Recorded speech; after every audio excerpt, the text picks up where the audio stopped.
মনে রাখতে হবে আওয়ামী লীগ মানেই ভারত, ভারত মানেই আওয়ামী লীগ, ভারত মানে আওয়ামী লীগ মানেই হচ্ছে ইসকন।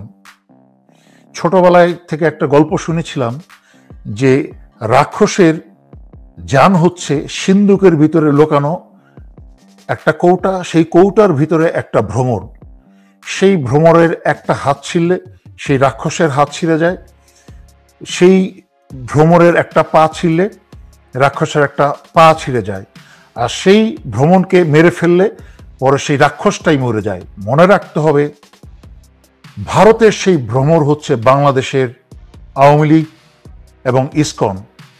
তাই বাংলাদেশ থেকে ইসকন এবং আওয়ামী লীগকে নিষিদ্ধ করতেই হবে এবং তাদের একটা একটা করে হাত আর পা ছিঁড়ে ভারতের যে আগ্রাসী হাত আর পা আছে তাকে বাংলাদেশেরই জনগণকে একতাবদ্ধ হয়ে ছিঁড়ে ফেলতে হবে।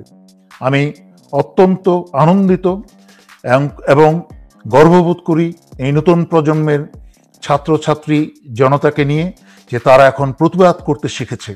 তাদেরকে শিখিয়ে দিতে হয় না, তারা মুহূর্তে প্রতিটা অন্যায়ের বিরুদ্ধে, ভারতের আগ্রাসনের বিরুদ্ধে তারা হুঙ্কার দিয়ে সিংহের মতো জায়গায় দাঁড়িয়ে যায় এবং প্রয়োজনে সবাই একত্র হয়ে যায়।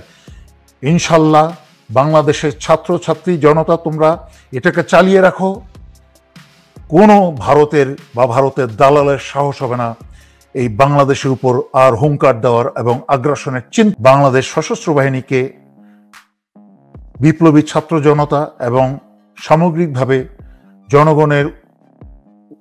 জনগণের পক্ষ থেকে অনুরোধ করব আপনারা দেশপ্রেমিক অবকাঠামো আবার তৈরি করেন এবং এই যত মূর্তি আছে সারা বাংলাদেশের শেখ মুজিবের এবং শেখ হাসিনা, শেখ কামালের, শেখ রাসেলের সব মূর্তি অতি শীঘ্রই ধ্বংস করে ফেলবেন এবং বাংলাদেশ মিলিটারি একাডেমিতে উলফল্যান্ড গ্রিনল্যান্ড ট্যাকটিক্সের শিক্ষা আবার ফিরিয়ে নিয়ে আসবেন।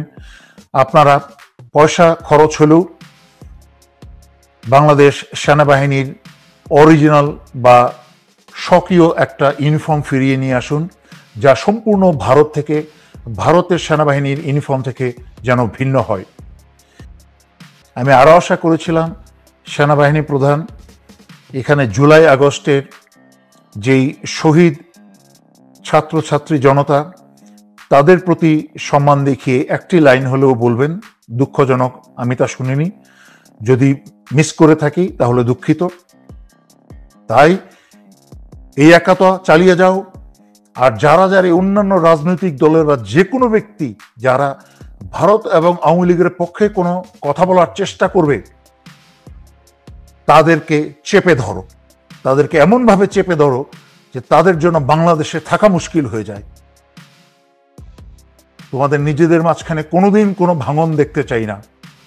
এবং সাহস, মনের সাহস আগে, গায়ের শক্তির চেয়ে মনের সাহসের শক্তি অনেক বড় শক্তিশালী। মনে রেখো, আগেও বহুবার বলেছি, অস্ত্রহীন একটা সাহসী ব্যক্তির সামনে অস্ত্র সহকারে দাঁড়িয়ে থাকা 100 জন ব্যক্তিও কোনো বিষয় না, যা তোমরা জুলাই আগস্টে প্রমাণ করেছ। তাই তোমরা একত্র থাকো। আমি সশস্ত্র বাহিনীর উদ্দেশ্যে একটা কথা বলবো। গতকালকে আমি দেখেছি যে বাংলাদেশ মিলিটারি একাডেমিতে পাসিং আউট প্যারেড হয়েছে, খুব সম্ভবত 87 লং কোর্সের। এই পাসিং আউট প্যারেড থেকে আরম্ভ করে বাংলাদেশের সকল কর্মকাণ্ডের সাথে আমাদের আত্মার এবং রক্তের সম্পর্ক রয়েছে। সেই বাংলাদেশ মিলিটারি একাডেমির সেই পাসিং আউট প্যারেডের সেই আওয়াজ শুনলেই আমাদের গায়ের লোম দাঁড়িয়ে যায়, রক্ত টকবক করতে থাকে দেশপ্রেমে। এবং যখন দেখি যেই বাংলাদেশ মিলিটারি একাডেমিতে আমরা পাসিং আউট করেছি, প্রশিক্ষণ করেছি, যেই বাংলাদেশ মিলিটারি একাডেমিতে যেই সামরিক শিক্ষা আমরা পেয়েছি, তা গত 16 বছরে ভারত এবং স্বৈরাচারী হাসিনা মিলে ধ্বংস করে দিয়েছে। এমনকি আমাদের নিজস্ব স্বকীয় একটা ইউনিফর্মকে বদলে ভারতীয় ইউনিফর্মের আদলে ইউনিফর্ম দেওয়া হয়েছে। বাংলাদেশের সামরিক বাহিনীকে ক্যাডেট লাইফ থেকেই ভারতের সাথে একত্র করে ফেলার জন্য। এটা একটা ভারতের সুদূর প্রসারী পরিকল্পনা, তা ভুলে গেলে চলবে না। আমি সর্বশেষ একটা কথা বলে এখানে শেষ করতে চাই। সামরিক যে সেরেমোনিয়াল ড্রেস এবং এখন আমাদের যে সেরেমোনিয়াল ড্রেস এবং আমাদের বিএমএতে পাসিং আউট পরে যে ড্রেস, সেটা কিন্তু অনেকটা ভারতের ইউনিফর্মের রঙই করে ফেলা হয়েছে এবং অনেক কিছুই পরিবর্তন করা হয়েছে। আগে আমরা বাংলাদেশ মিলিটারি একাডেমিতে উলফল্যান্ড এবং গ্রিনল্যান্ড হিসেবে আমরা একটা রণকৌশল আমরা শিখতাম। উলফল্যান্ড মানে হচ্ছে শত্রু দেশ এবং সেটাকে ভারত বলতেই আমরা বুঝতাম সেই বাংলাদেশ সেনাবাহিনীতে বা নৌবাহিনী বিমান বাহিনীতে জন্মলগ্ন থেকেই। আর গ্রিনল্যান্ড বলতে আমরা বাংলাদেশকে বুঝতাম। সেই উলফল্যান্ড এবং গ্রিনল্যান্ডের সেই বিষয়টাকেই তুলে দেওয়া হয়েছে, সরিয়ে দেওয়া হয়েছে। তাহলে এই বাংলাদেশ সশস্ত্র বাহিনীতে অফিসাররা কি শিখে বেরোচ্ছে? সুতরাং আমি এবং যেখানেই আওয়ামী এবং ভারতীয় দালাল দেখবে তাদেরকে উৎখাত করে দাও, এই বলে আজকের জন্য এখানেই শেষ করছি।